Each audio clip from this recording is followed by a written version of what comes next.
Monsters Incorporated Storybook Collection.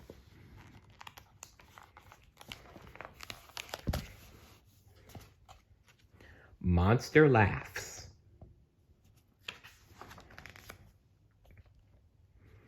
James P. Sullivan looked at the monthly energy charts. As the head of Monsters Incorporated, it was his job to make sure the power levels stayed high. That meant the other monsters had to collect a lot of laughter so it could be converted into energy. But lately, none of the monsters seemed to be getting enough laughs. Sully was worried. He went to the laugh floor and peeked through a closet door. It opened to a little boy's room where Polly was telling a joke. "Aww, I've heard that one before," the boy said with a yawn. Sully closed the door quietly. Polly was usually one of the top laugh collectors.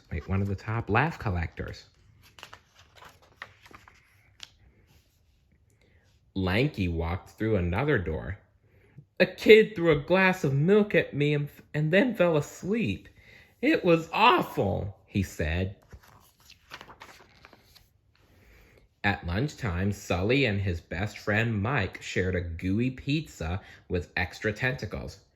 "Mikey, we've got a problem," Sully said. "The monsters just aren't funny anymore. All their routines are old and dull, and that means we aren't collecting enough laughs." Mike thought for a moment. I got it," he said, snapping his fingers. "I'll write some new jokes and gags." Mike spent the next few nights working on all kinds of new material. Mike performed for the other monsters. He told jokes about his eye. He showed them a juggling act with chattering teeth. Mike burped out a beautiful ballad.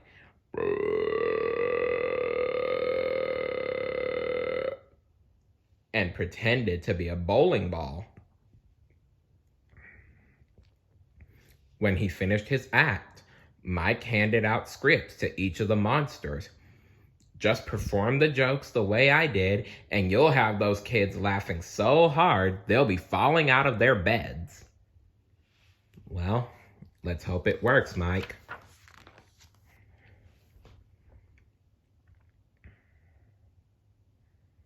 That night, Polly tried one of Mike's jokes. Why did the one-eyed monster have to close his school? Because he only had one pupil. But the girl couldn't take her eyes off of all of Polly's eyes.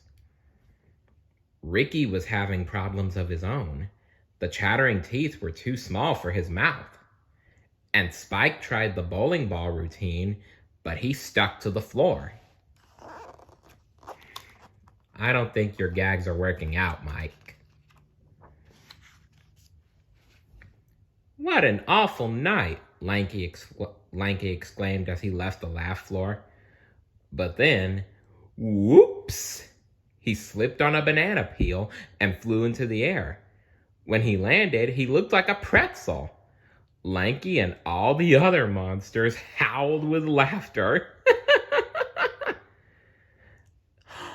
"That's it," Mike exclaimed. "Instead of copying me, you just have to be yourselves. Then the kids will laugh." Mike helped each monster come up with his own jokes. He told Polly to pop out some of his eyes. "Oops, sorry. Didn't mean to roll my eyes at you," said Polly. "Perfect," Mike exclaimed. Next, Mike helped Spike come up with some new tricks. Mike, Spike. Rhymes. Mike, Spike.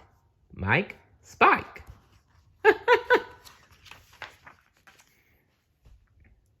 A few days later, the laugh floor buzzed with activity. The new jokes were working. "Great job, Mikey. Power levels are back up," said Sully. Mike beamed. He couldn't have been prouder of the other monsters. "I didn't do anything," he said. "These guys are naturals." As Mike headed toward a door, Sully stopped him. Hey, Mike, what do you call a green monster with one eye and a big mouth? Unbelievably good looking? Mike asked. Hilarious, said Sully. Thanks, pal, said Mike. He twirled his microphone and strode through the door. Showtime! If you had to do a comedy act, what would you do? Let me know in the comments below. See you later. Bye.